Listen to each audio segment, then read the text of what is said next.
Hi, everyone. Good morning and good evening to some people here. My name is Ricky, and I want to thank you all so much for joining the Association of Filipino Scientists in America and our webinar for the health state of the nation. I'm very happy to introduce our speaker tonight, the esteemed Dr. Jean Alzono Nisperos of the Philippine General Hospital. Next slide. So we have an exciting program for you all tonight. I'm going to go over some quick housekeeping introductions of our organization, and then we're going to have our presentation by Dr. Nisperos, followed by a Q&A at the end with some conclusions of call to actions and networking. We are also aiming to stay on schedule so as to respect everyone's time here. So next slide. So very quick, some housekeeping. We are recording this webinar and we are live streaming on Facebook. So please share to your friends and family and your respective networks. Everyone will be muted during this presentation, but be engaged. So please utilize the chat window. Feel free to introduce yourself, your pronouns, where you're from, your discipline, and so forth. And with the questions for later on this evening, feel free to type it out. We're going to try and get through everyone's questions, but if it doesn't get answered, you can go to our Twitter page and Facebook, and we'll try and get it answered later on after. Next slide. Oh, I'm sorry. And also, please tag us. We have an official tag for this event, Health of the Nation PH, and hashtag SONA 2020. So please utilize that hashtag as well for. All right, so again, I am happy to present the Health of the Nation here with Dr. Nisperos. The purpose of this webinar is to bring our community together and learn and bring awareness of the current status of the Philippines and call upon our diverse experience and disciplines and resources on how we can support. So Dr. Nisperos, take it away. All right. Hi everyone. Good day. So, it could be night or morning. I would like to thank everyone affiliated with the Association of Filipino Scientists in America for inviting me here. So I'll just go straight to it. Can you hear me? Okay. All right. Good. So the current state of the nation and the country in terms of health would be better gauged, I think, if we look at the way we have handled the COVID-19 crisis in the country since the onset, since the first time we had our first case. Next slide, please. All right, so you see two things. One is a graph that shows how our cases, the one on the left, is showing how our cases are going on, the number of COVID-19 cases. You would see at the start of the pandemic in the country that we have some sort of plateaus. Now those are very, very artificial plateaus, because when the first case came in, the first 8 cases in the country were from tourists visiting the country. And that was at the end of January. We had our first case. In fact, the Philippines has the notoriety of being the country with the first fatality outside of China occurred. And the mortality was here. That was at the end of January. But from the end of January to the end of February, we only had about 10 cases. Yes, 10 cases for a month. In fact, it brought some degree of overconfidence in our country because, hey, at the end of February, somebody's actually saying we actually contained it, and thank you. Of course, that didn't happen because a few weeks later we had the lockdown, the enhanced community quarantine. If you're looking also at sometime April, you see another sort of plateauing. That's because of how bureaucracy works in this country. It doesn't matter how many we were testing at that point. The Department of Health bureaucracy was only able to validate cases. See, it doesn't stop with the testing. When you get tested, they have to confirm if that's you or if the test involved the same person, except there are several tests. So the validation process, which actually at that time was taking between 10 to 14 days, was setting a limit of 2,000 per day. So our case reporting was 2,000 almost every day for a couple of weeks, simply because of bureaucracy. Now the table on the picture on the right is what you would see if you go to the Facebook page of the Department of Health. Now that's very misleading because while they show you a 50,000, I took this yesterday, but last night the numbers changed, but not that much. The 50,000 active cases is not the total number of cases we have right now. What we have right now is 76,444. That's what they're reporting. But that is the validated case number. The actual case number should include the number of people who have actually tested positive, but they're still waiting to be validated. And that number is high. That's around 37,000 right now. So if you put the two numbers together, the case number in the Philippines is way over 114,000. All right, that's a big difference from 76,000. Next slide, please. So you're looking at, and then this is what our government says last Tuesday, that the capacity, the critical care capacity of this country is enough. Now, let me tell you that at the start of the pandemic, the group of pulmonologists already realized what would we consider the rate limiting step, which is the number of ventilators in the country. And at the start of the pandemic here, we only had about 1,500. Yeah, that's 1,500 ventilators in the entire country. It's now about 1,900. So that's going to be our rate limiting step. If our numbers go beyond 2,000, and then so we would be seeing something like what happened in Italy. Well, they would be choosing. Currently, to give you just an overview, we are in a worse situation we were in last March. It's basically the same. Hospitals are getting full. To give you an example, the COVID-19 referral hospital, Philippine General Hospital, set up a maximum bed capacity of 170 admissions, but they actually prepared 200 beds, 210 beds. Right now, we have 225 admissions, way above the actual number of beds and way above the actual maximum number of admissions we committed to. So it's very difficult. And yet the palace is saying, no, we have enough beds and enough critical care units.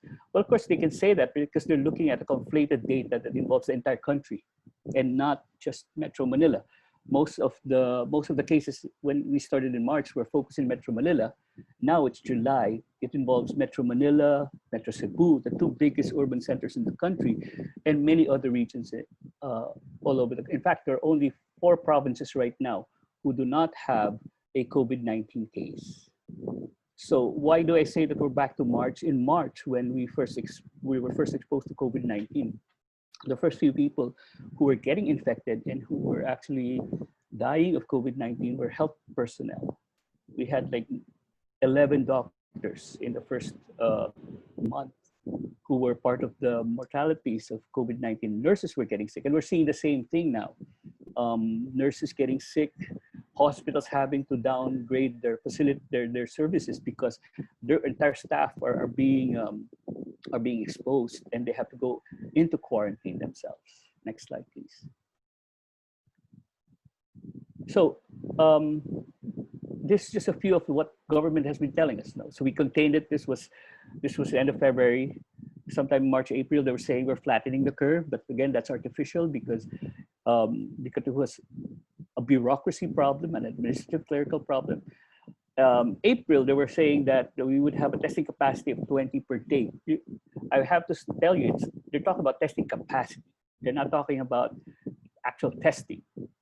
Right now we have a testing capacity. Of course, by end of April, they were saying we have 30,000 testing capacity, and right now we have a 64,000 per day testing capacity. But how many people are we actually testing? A little over 25,000 per day. That's about a third of our capacity, mainly because of a lot of supply and resource problems, right? So government has been on that line that what they're doing is effective. We have actually prepared for this, and when they're caught unprepared, they're saying, "Hey, no country has been prepared for COVID-19, so don't blame us." But you look at what government's saying, and you look at the data being churned out by DOH, and you look at what's happening all over the country, and you know there's just a major disconnect between what government sees and what's being actually experienced by people on ground. Next slide, please. So, for those who are not familiar with the Philippine healthcare system, we basically follow the American system. So you don't have a gatekeeping at the level of the community. Unlike other countries where a person cannot go straight to a specialist, here in the country we can just go straight to a specialist, and generalists are usually looked down upon. And so we have that system. We have general thinking that healthcare is hospital centered. So the effort at the start of the COVID-19 was basically that. The focus was in the urban centers, particularly Metro Manila. The effort was how to get the hospital prepared. As early as March, we were saying that the fight against COVID-19 is in the communities, because it is, after all, a public health emergency, a public health crisis. But the focus has always been here, creating quarantine centers, isolation centers. Well, that's well and good. The problem is that the communities were largely unprepared. And in the Philippine setting, the farther you are from the urban centers, the weaker the health system gets. Right? So we have age-old problems. We have lack of services. The poor have little access to healthcare, in spite of the fact that we have a national health insurance system. We have basically paper-based systems, so that it takes a lot of time for data to move around. We have a lot of problems in terms of health personnel. We have a lot of nurses and doctors, but government is not hiring them. And that entire system was unraveled when COVID came in. Now, when the crisis started, protective equipment, resources were sorely lacking. In the first months, many hospitals, especially government hospitals, were surviving on donations from private initiatives. I mean, I know of hospitals who are practically begging for protective equipment, while those outside Metro Manila were making their own. It was like DIYs everywhere, because government really had no supplies. And the first major supply that was purchased by government came in April, the first week, April 7. We had our first case in end of January, and the supplies of protective equipment purchased by government came in April. Can you imagine that? First week of April, right? Health informatics is very poor. Actually, one of the biggest questions we have with data management in the country is government basically subcontracted it to a private firm.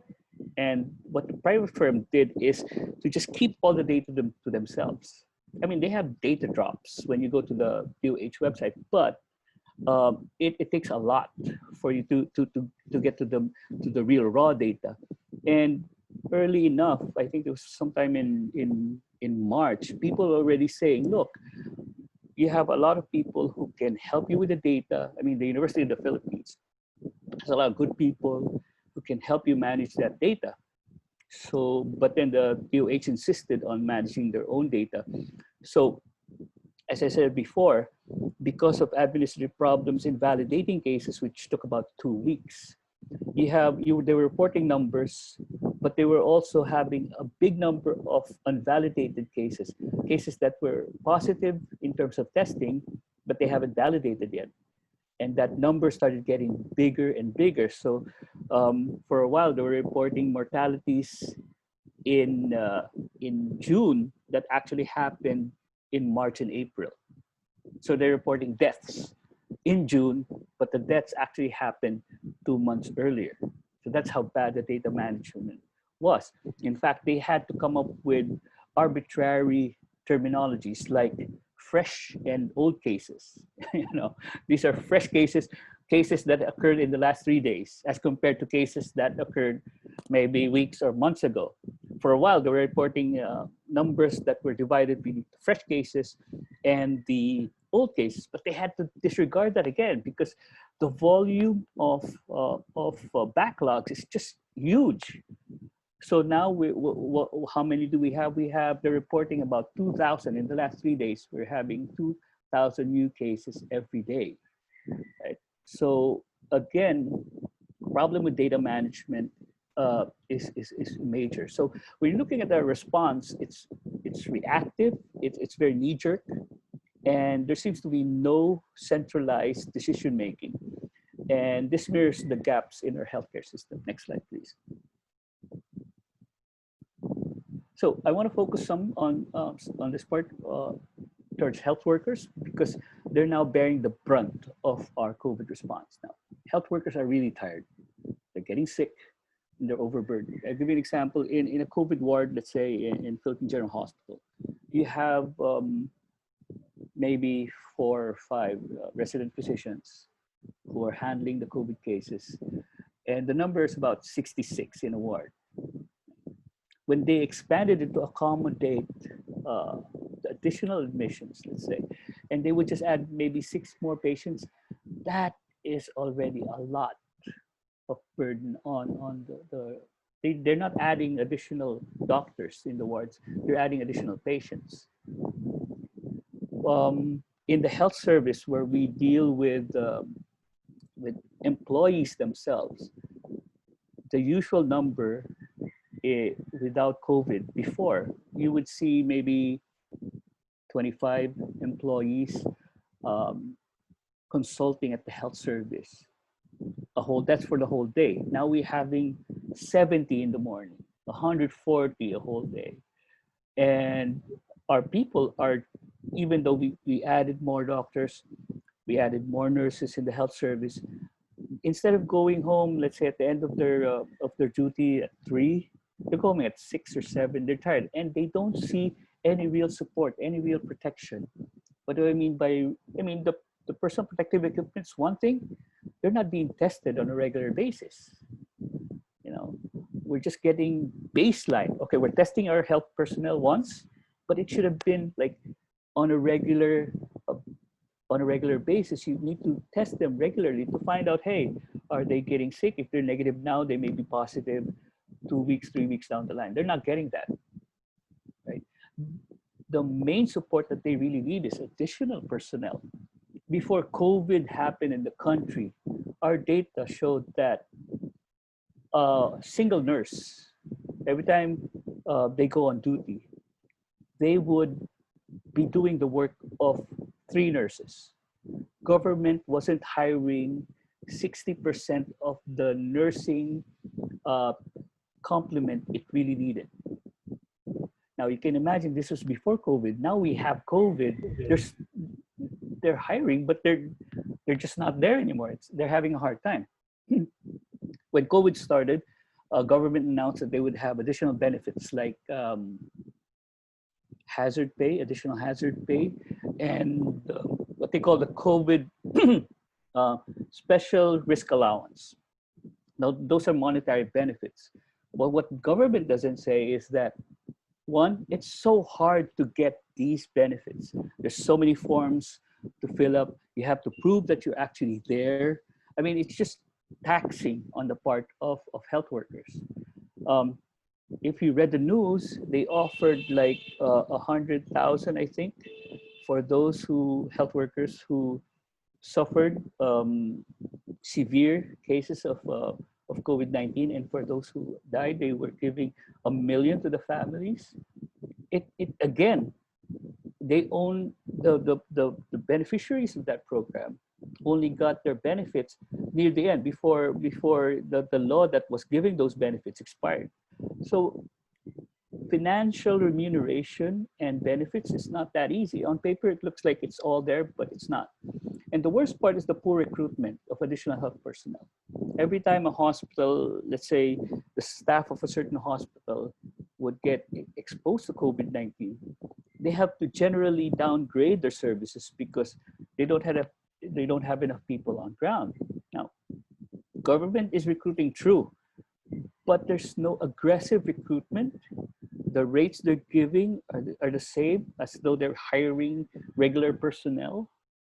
And this is a very, very poor way of recruiting. The fact that we're not getting nurses and doctors rushing in to get employed by the Department of Health is a message in itself, because for the last maybe 50, 60 years, the Philippines has been the top exporter of doctors and nurses in the world. So if you can recruit additional doctors and nurses in a country that actually sends doctors and nurses abroad, then you have a really, really big problem. Next slide, please. So we have a national health insurance that has a very limited role. I have to put it there because in the last 15 years, PhilHealth has generally taken billions of money that was supposed to go into healthcare. Right? They put it in the national health insurance supposedly to pay for the services of the poor. But again, this is a wrong direction to take because it's a very curative rather than a preventive approach to health. You have to be sick and hospitalized before you can actually get your PhilHealth benefits. Now, policy is not evidence-based. Let me just tell you about, they're making all these policies, return to work, transportation is really bad. Just to highlight the fact that policy is not evidence-based. You know, when two people ride in a motorcycle, they made a policy now that spouses can do the back. They used to ban that. Motorcycle drivers are allowed to take in passengers. But now you can take in your spouse and your significant other with you, as long as you have this kind of barrier between you. I mean, it's so ridiculous because you and your partner are living in the same house, right? But when you travel in a motorcycle, you have to have a barrier between you. I mean, and then they actually allowed for the modern Jeeps, which is air conditioned, to ferry people as public transport, as compared to the traditional jeepneys, which is open air, and which is what we really want, because an open air setting is a better situation than an enclosed setting as far as COVID-19 is concerned. The second to last bullet point is about health services. Now, hypertension, diabetes, other cancers, other cases that require health services do not stop because we have a COVID-19 pandemic. And yet, the entire healthcare system has been focused on COVID-19 so that people with other illnesses are having a hard time looking for where they can get health services. Okay, so generally, health governance in the country, the way they handled the entire pandemic, is really poor. And I take to task the Department of Health for that. They have not taken a leading role in the campaign against COVID-19. They've generally been passive. The Secretary of Health, when you listen to him, is a craven politician. We just say that, who would rather say the right thing so that the president, he stays on the good side of the president rather than actually saying what needs to be done. Next slide, please. Okay, in the communities, the response is even worse. They have the Balik Probinsya, Hatid Probinsya program, instigated by one of the senators, that actually tried to bring in people who wanted to go to the province, back to the provinces. Many were stuck here because we're stuck in the metro because of the lockdown, and have been unable to go home. But the testing and coordination has been really poor, so that when they actually started bringing people back home to their own provinces, they were actually spreading COVID-19. Local government units were unprepared. They have what they call the Barangay Health Emergency Response Teams, who were supposed to do contact tracing, monitoring, where the cases are, helping isolate cases. they have not been trained properly. They don't have enough resources to support them. So many of the local government units are left to fend on their own. And this is a strain on them because, as I said earlier, their healthcare system at the local level is much weaker than the national level. And so it's putting a strain on them. The Department of Health, before they lifted some of the quarantine restrictions, came up with minimum health standards and capacities that local governments should meet. For instance, they should have an X number of ambulances, should have an X number of people for contact tracing. I mean, that's all on paper, right? A study done by Paul Quintos in UP showed that one contact tracer can only trace maybe 4 to 5 contacts of a particular COVID case. Now, why is that important? It means that your contact tracers are basically just looking at the patient and their families. They're not even looking at neighbors. They're not even looking at adjacent houses. That's how bad contact tracing is in this country. And you know, the standards and the capacities recommended by DOH are just not working. They're not enough. One example is, one requirement by the Department of Health is every province should have one dedicated ambulance for COVID cases. All right. Now, what does that mean? A province can have like 23 municipalities.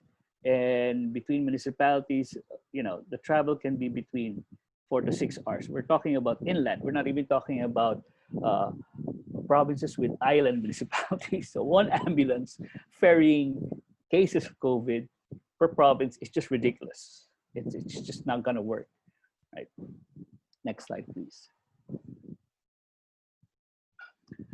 When you're talking about primary healthcare, we're talking about the preventive aspect, the preventive approach towards COVID-19. And we're looking at emphasis that is largely insufficient in terms of mass testing, contact tracing, and isolation.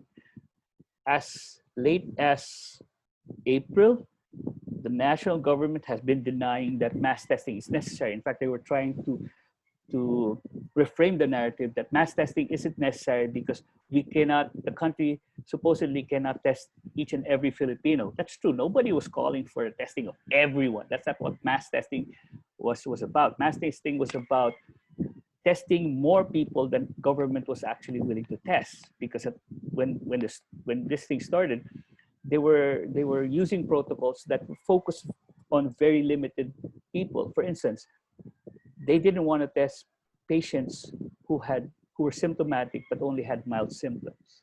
They didn't want to test contacts. I mean, those things were necessary, but government was saying, no, we only needed to test these and that. So mass testing as a hashtag, as a campaign became popular because government was testing a very, very narrow set of targets.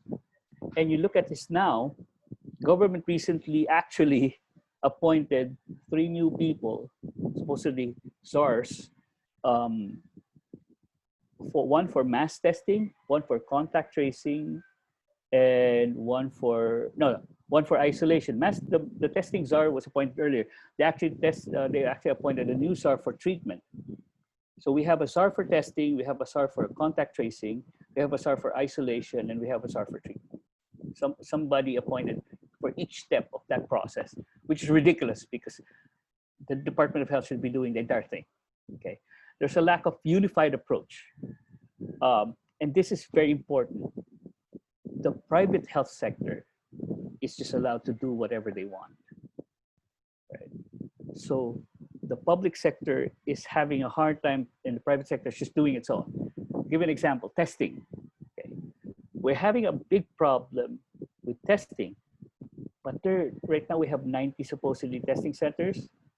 Many of them are private, and if you look at what's being shared in social media, you have private laboratories offering different rates for you to be tested.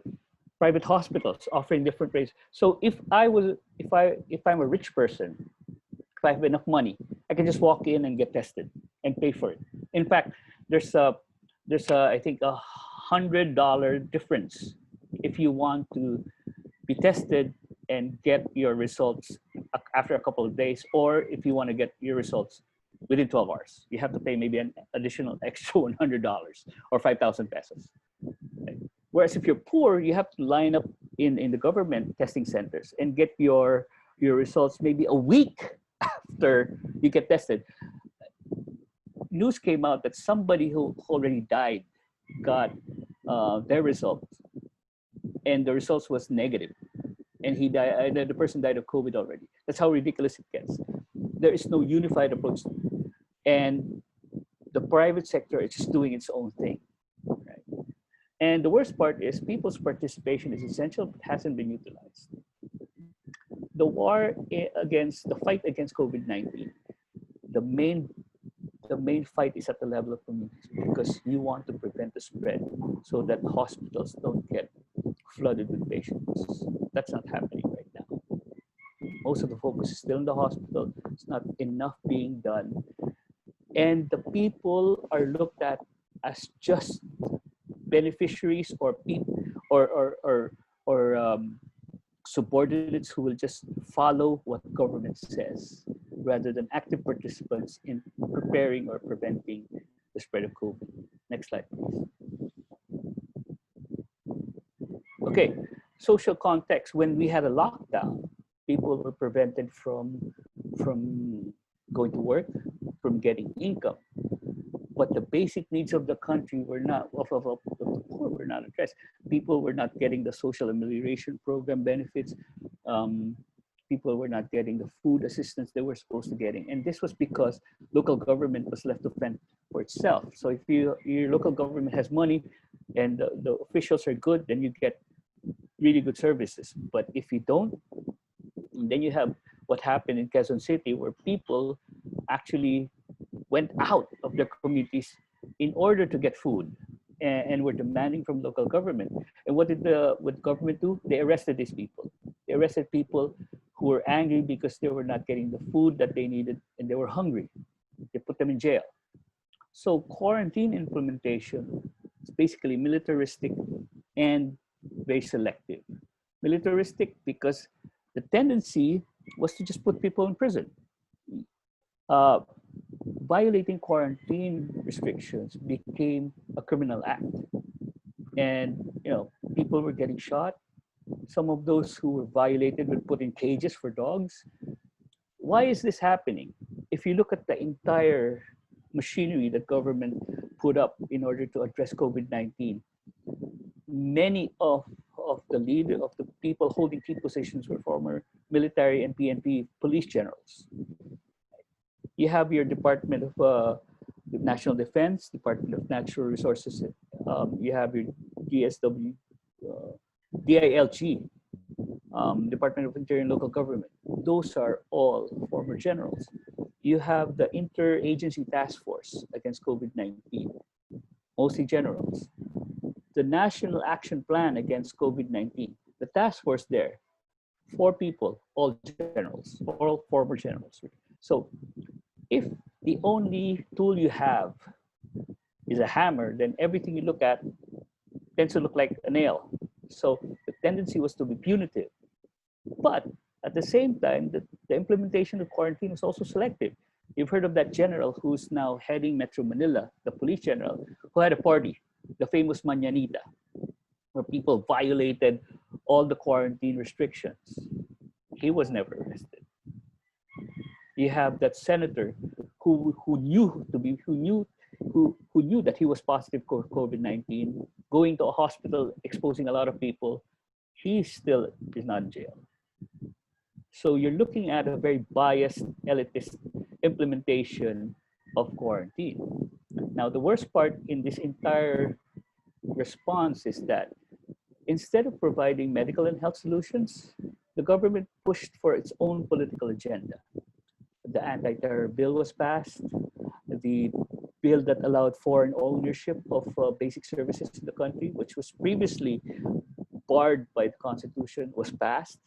And now they're talking about federalism. So no major medical and health solutions, but all the entire political agenda of the current government just went on. So overall, the response was undermined by political rather than health considerations. Next slide, please. So what are our calls?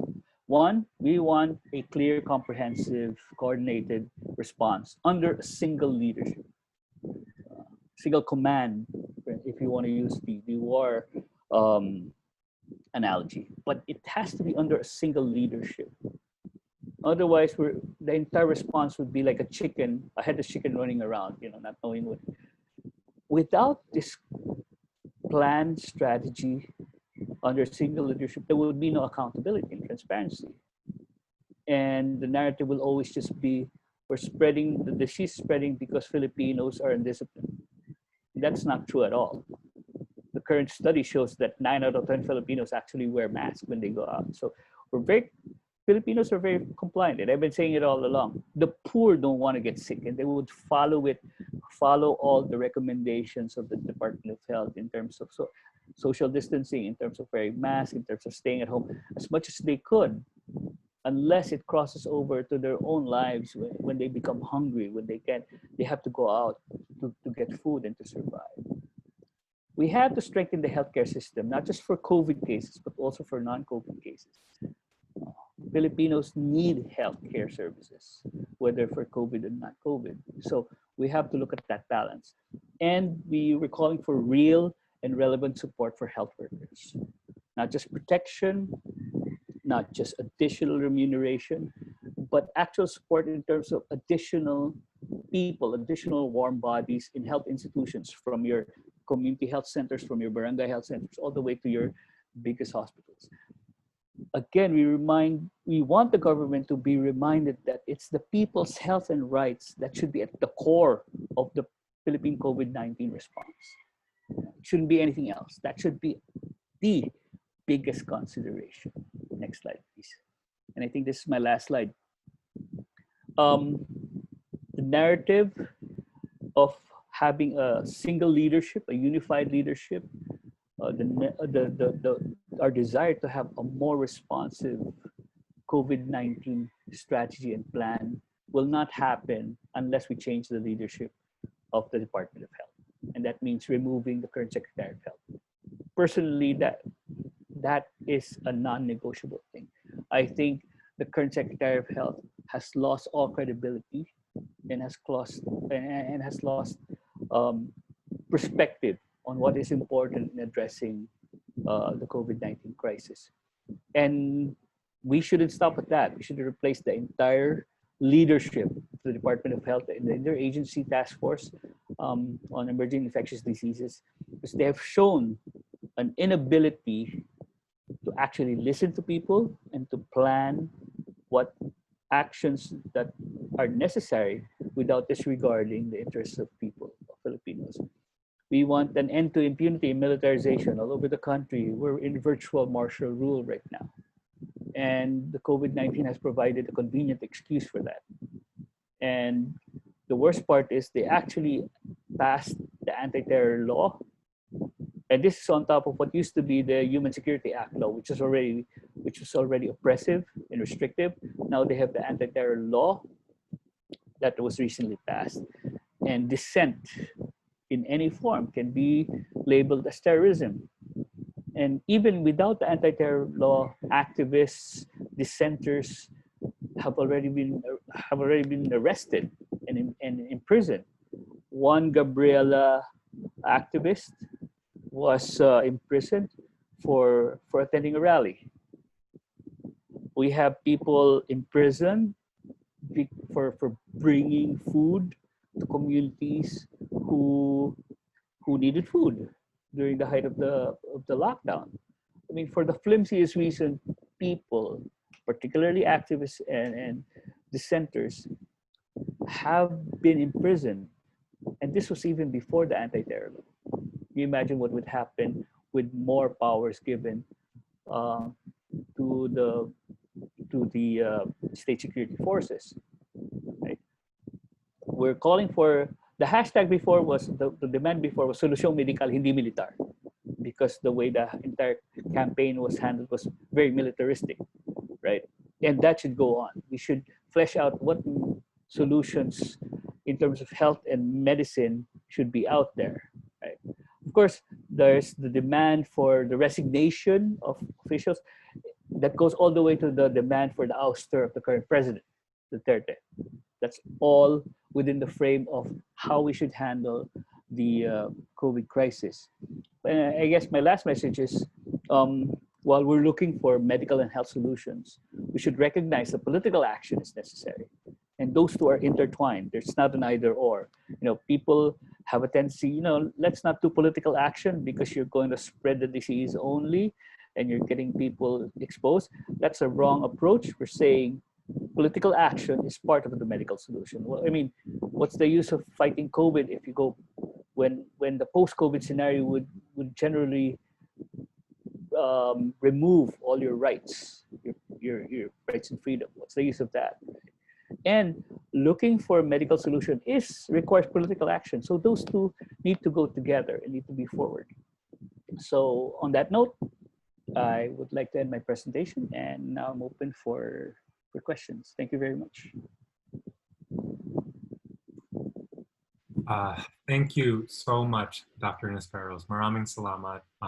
I know I am speaking on behalf of the audience, but I am so humbled and grateful for your presence tonight or this morning and for your honest presentation on what's going on there. I would like to turn this over now to our Q&A section.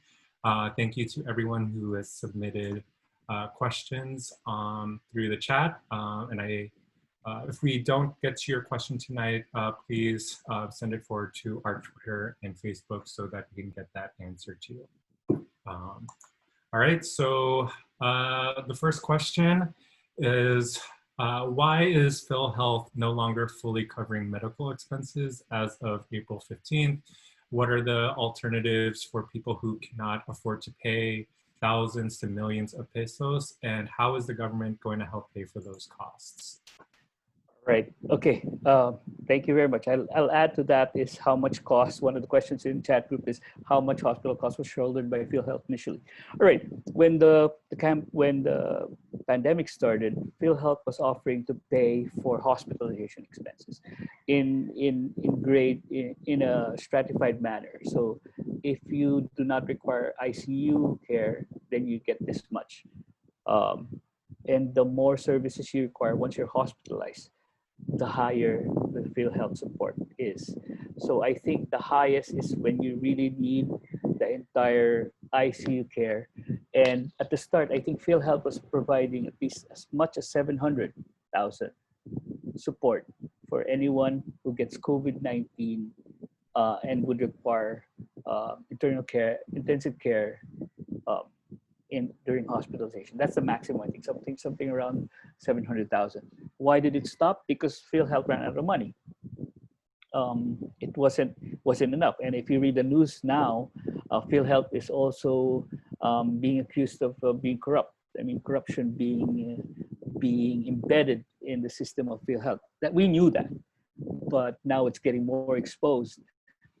So it's basically a lack of money that stopped PhilHealth from supporting this. And we knew it because approaching healthcare from a perspective of insurance, an insurance-based healthcare that allows for unregulated provision of services by a private sector is just unsustainable, because the private sector will just eat up any of the support that's being given by PhilHealth. Just to give you an idea, if PhilHealth, let's say, provides an X amount for a certain procedure, without regulation, the private sector will just say, okay, we'll just increase our cost for that service by this much. So it's all going to go to the private sector. Right? So PhilHealth had to stop. What are the options for patients right now? The only remaining option is to go to the public healthcare system, go to public hospitals, where such services are being provided for free. They have no other option outside of if you want to go to outside of shelling out your own money. And if you don't have that money, then you're poor, you are unemployed, you don't have the financial savings, then you're going to be going to the public healthcare system, where many Filipinos are going. Before COVID, the data showed that 70% of Filipinos are going to your government run healthcare system. 30% of Filipinos are going to your private sector. At the same time, 30% of your healthcare providers are being employed by the government healthcare system, while 70 is going to the private healthcare sector. That's the big disjoint there. And again, the COVID crisis just unraveled and showed the gaps and aggravated these gaps in the healthcare system. I hope that answers the questions about PhilHealth and what options there are for those who are not supported by PhilHealth anymore. Yeah. Are the fees waived for COVID patients? If you go to the government-run healthcare system, yes. But again, those are already packed with people. And the waiting line is just incredible. Let me just share with you that when a few days ago, when many of the big private hospitals in the country, like St. Luke's and Makati Med, started closing down their hospitals because they already maximized their COVID-19 capacity. Even those who could afford to pay would start going to PGH. And it's just hard because you cannot turn them away regardless of socioeconomic status, but you already have a limited capacity. And the poor are having a hard time getting into the hospital also. So, you know, it's just really difficult. We're a really difficult situation right now. Yeah. Thank you. And then for the next question,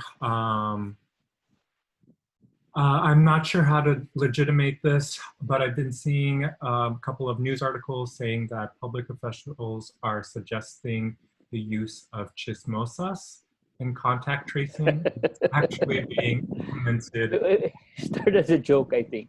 Started as a joke, you know, Filipinos like to yak. I mean, we remember our volume of text is bigger than the volume of entire Europe, right? I mean, this is how it goes in this country. Right? But it's ridiculous in a sense that you want it's if you juxtapose it, let's say, to the proposal of government, which was to use state security forces as contact tracers, then you see how ridiculous the options are, right? On one hand, government wants to use the police and military, and their approach is like they're looking for criminals, and that's what they look at as contact tracing. And on the other hand, the use of chismosas or gossip mongers as contact tracers. Those are the options that it's just so ridiculous. And it just reflects the fact that we don't have a very clear-cut, comprehensive appreciation of what contact tracing involves, right? I mean, and on the other hand, it also shows how desperate people can get. But in reality, if you wanna have an objective look at it, you go to the level of the community, the barangay, and how much capacity building have we given to these communities? How much have we increased the capacity and understanding of your barangay, your mayor, your executives at the level of the barangay, at the level of the municipality, at the level of the provinces? They have not been given that kind of capacity, that kind of perspective. Okay, you want to talk about how bad local government can get, and you only have to look at Cebu, where you have the governor before COVID reducing the healthcare personnel under the local government of Cebu by half, simply because what she says, we have too many doctors and nurses on our payroll. We don't need that much. Really? Nobody who has ever worked in the public government-run healthcare system will ever say that we have too many doctors and nurses in any institution, in any government-run institution. We always have too few nurses and doctors. Yet here you have a governor who says, hey, I'm getting rid of half of my nurses and doctors because we have too many of them in the payroll. And look what happened in Cebu. In less than 2 weeks, the entire healthcare system of Cebu has virtually strained under the magnitude of the number of cases coming in. And Cebu is not a resource poor area. It's an urban setting. It has so many big hospitals. It has many nursing and medical schools. And yet it's strained under COVID-19. In less than 2 weeks, the system almost collapsed. So you can see how unprepared even an urban poor setting is. And that's, I'm just gonna say, hey, the local government just didn't know what to do. And the national government didn't provide the right guidance and leadership so that what happens in Cebu will not happen. What happens in Cebu and what's happening in Cebu will not happen anywhere else. And the worst part with the Cebu fiasco is, what did government do? They sent a former general, the secretary of the Department of Environment and Natural Resources, to handle the Cebu situation. They sent a former general. They didn't send a doctor. They didn't send a public health expert. They sent the secretary of Environment and National Resources, a former general, military general, to handle the Cebu crisis, which again tells you that the national government is looking at COVID as a sort of discipline, peace and order issue, and not a public health concern. Yes, so that's my answer. It's my roundabout long answer to that question. Yeah, no, it's much appreciated. Like, to hear the context behind it, it's definitely paints a much richer picture. Yeah. Thank you for that. And then the next question I have is the government using local test kits developed by local UP? That's a big problem there. UP developed a test kit. They announced it as early as, I think, March, but it has met obstacles right and left to its use. And there's a big issue because it seems to be that government prefers buying from abroad than actually supporting the locally made ones. And that's a big issue. We still don't know why that is the case, you know. But if you're a Filipino, you would always think somebody made money out of this, right? I don't want to be a conspiracy theorist, right? Because, but then that's at the back of your mind, right? Why would you prefer to buy from outside when here's somebody who is local producing it at maybe even half the price? Right. And you know, you even want to support local because this is a local initiative.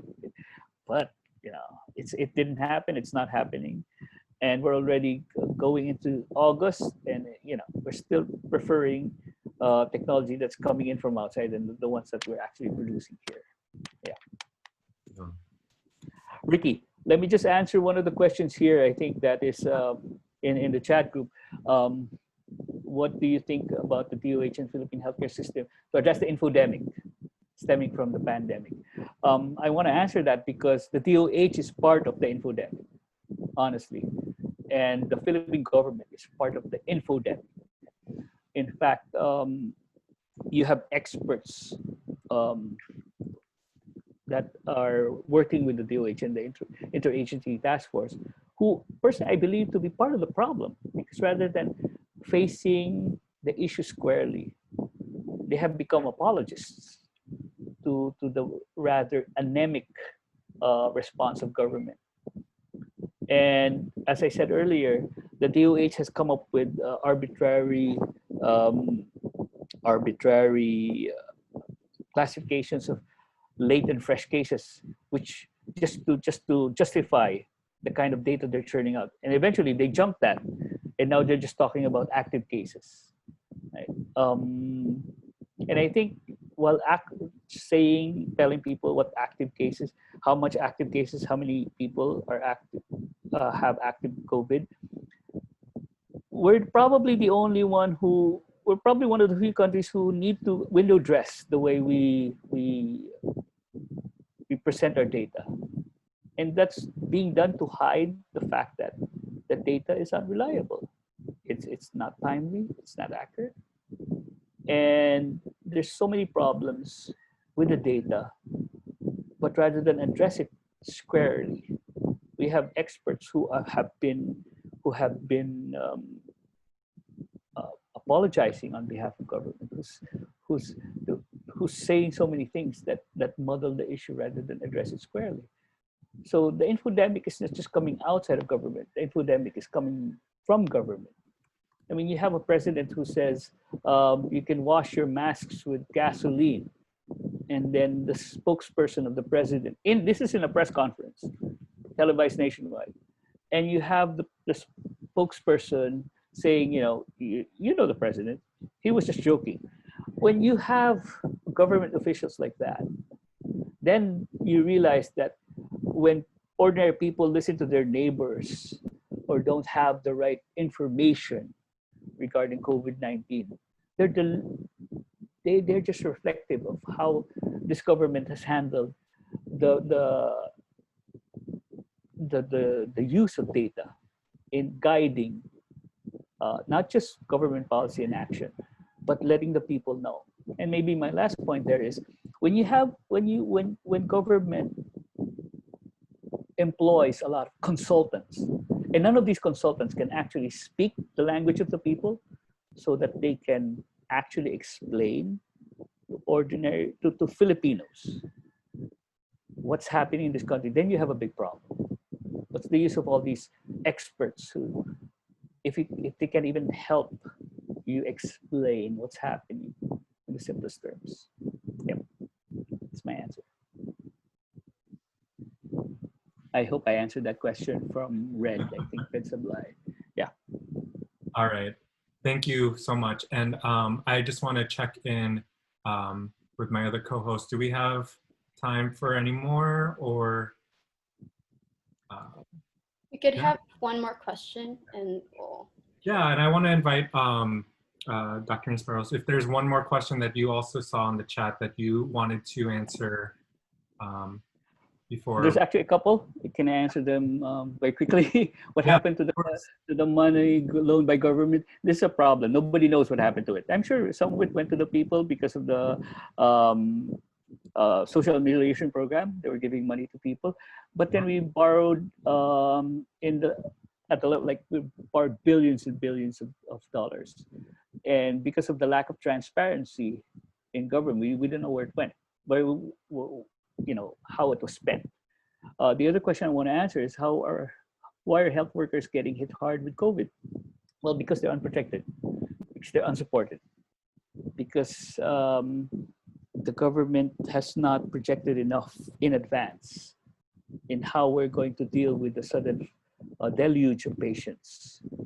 And government is saying, just do this and do that without the necessary support. Now, if I'm a health worker, I'm being put in the line of fire. I'm being put in harm's way. I'm already overworked. It takes a toll on not just on you physically, but on you mentally. And then when you get home, you have to face the anxiety of your loved ones in your family saying, why do you keep on doing that? And we worry about you. Or you go home and your landlord wants you to get out because they're afraid of you. They want you to leave because you might be carrying the virus with you every time you go home. So there's discrimination on that end. So health workers are bearing a lot of burden, physically, mentally, socially. And I have yet to see the Philippine government address any of these with real support and real relevance. That's my answer to that question. Yes. Vicky? All right, thank you again, Dr. Nisperos.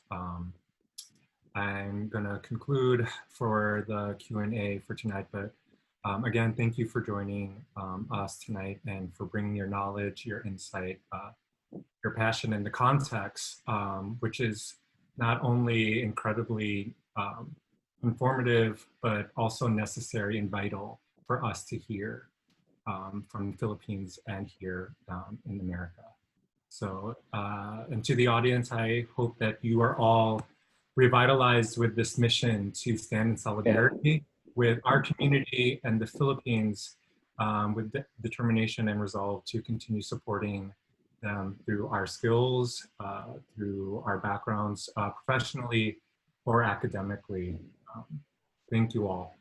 I want to take a moment to turn this over to Carla, a member of AFSA, for the calls to action. Cool.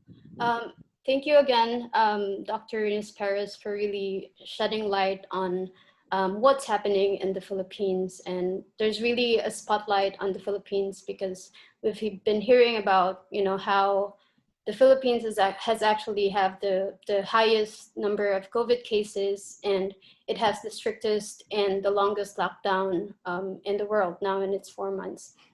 And you being really an assistant professor in UP Manila and a doctor in the Philippine General Hospital, and also a really good community organizer, we really had a very informative discussion on what's happening in the Philippines in terms of the health sector. And so I guess this part of the program is really just ways to action, especially for Filipinx who are currently in the US. And Dr. Nisperos actually already discussed what are some of the things that the government responded to the people in the middle of the pandemic, in the times when we actually really need to speak out and tell them what are the policies that are working and are not working in this time of crisis. So it's important for us, especially here in the US, to really voice out, speak out, use our platforms to really tell the world, tell the international community what's happening in the Philippines. And some of that ways on how to do that is actually listed here. You can sign petitions actually asking for the rescinding of the junk terror law. All of these petition and resources are actually available in our link tree. We have this in our Instagram bio as well, and you can look at them. We have a list of petitions that you could check and sign on to support the Filipino community in the Philippines who are really affected by all these repressive policies by the government. Aside from that, you could also pressure your representatives to condemn the terror law.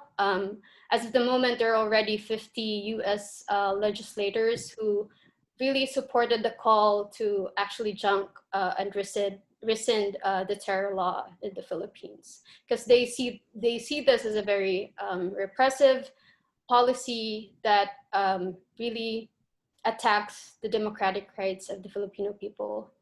And along with that, there's also a bill that a lot of human rights organizations have been working on. It's called the Philippine Human Rights Act, which really asks for the US government to stop its military aid to the Philippines.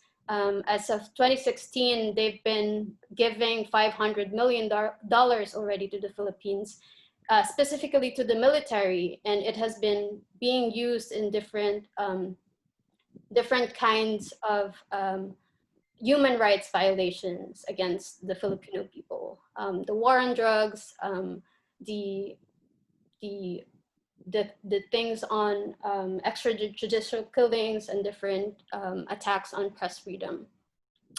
And lastly, we actually invite everyone, our participants and who are viewing us live stream, to join and support organizations fighting for democracy in the Philippines. As a Filipino Scientists organization, we see that it's only through freedom of speech or having democracy that we could actually really have a community that is alive, and we will have policies that are really based on evidences, scientific data, just like what Dr. Nisperos mentioned a while ago, there are a lot of very, very unscientific approach in terms of how these government fights against COVID. So yeah, and it's only through really promoting democracy that we'll be able to support the scientific community in the Philippines, or like the Filipino scientists in general. So yeah, take a look with this petition and resource links that are available in our site. And aside from those petitions, we also ask everyone, if you're able, you can also attend different in-person actions to really show the number of, Filipino or people or of other nationalities who are in solidarity with our kababayans back in the Philippines, who are gravely affected with the anti-terror law, the pandemic, unemployment, and just general hunger in our Filipino community. So if you're actually in the Northeast area, if you're in Jersey City, you could join an action tomorrow, Lincoln Park. It's going to be happening at 1 to 4 p.m. And if you're in New York, you could also attend another action, the People's State of the Nation address in Woodside, Queens, from 2 to 6 p.m. And you could follow all these organizations who are actually really doing a great job on promoting democracy in the Philippines. And you can follow us as well, and we'll get you connected to everyone. And we have different programs and really educating ourselves on different pressing issues that affect our communities in the Philippines and here in the US. So we have Instagram, Facebook, Twitter, and you could also email us through this, kumusta@filipinoscientists.org. And yeah, and if you are, inspired by what, Filipino scientists in America has been doing, especially right now in the pandemic and all of these issues coming up in our communities, you can join AFSA. You could go to our landing site, filipinoscientists.org, keep in touch. Or if you're not actually in the STEM or the social sciences field, you can still be updated with our activities by signing up through our newsletter, and you can still go to that site. Cool. And because we actually are ending with this AFSA slide, I want to have a quick video that I would want to share to everyone, especially or like specifically targeting people who are in the STEM or social sciences and who are actually very interested to join AFSA. So I'll show that in a bit. And we have, okay, sorry, yes, so just a brief introduction about AFSA. We are a network of Filipinx scientists in the United States that really seek to use our collective expertise and resources to support our communities in the Philippines and in the United States. And that's really the main reason why we are hosting this webinar, the State of the Nation Address, because we want to really learn what's happening in the community from the people who were in the ground and really working with the people. So AFSA actually have 63 members across the United States, and we have undergraduates, graduate students, professionals, and academics who are interested in very diverse fields and have expertise on different areas. But I would like to end actually this brief introduction at AFSA with this video that will introduce you to one of our members, Gabe.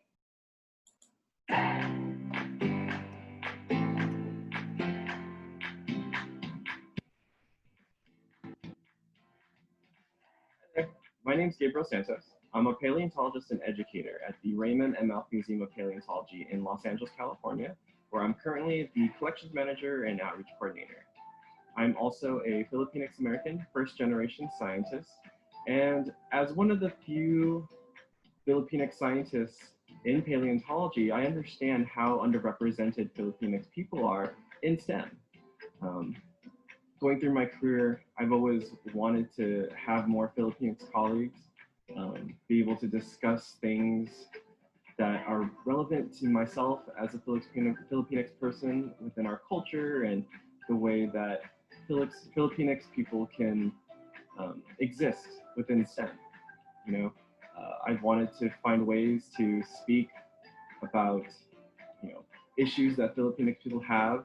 So that's why I joined AFSA.